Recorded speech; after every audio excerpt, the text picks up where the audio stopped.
हाय सांग मैंने चलतु आज प्रस्तुत करवा बाउंस गजार रेसिपी।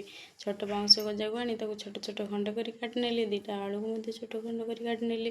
कढ़ार अल्प तेल दे बाउंस गजा को लुण हल्दी दे भल भाव संतुली देली। आगुरी भिजई रखी मसूर डाली।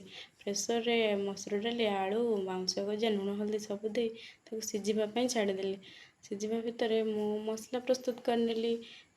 मसला अदा रसुण पियाज लंका सब दे ग्राइंडर करदेली। तापर कढ़ाई अल्प तेल दे पियाज दे सब मसला को नहीं गली। मसला भल भाव सिझा भितर सब गुंड मसला को देदेली। भल भाव कषि से लुण हल्दी सब पुणी थे पकईदेली। तापर सिझी बाउंस गजा को से देदेली। प्रस्तुत हो गला बाउंस गजा रेसिपी। रेसिपीटी भल लगी शेयर लाइक और सब्सक्राइब करने को जमर भी भूलें। रोचे सांग मैंने जय जगन्नाथ।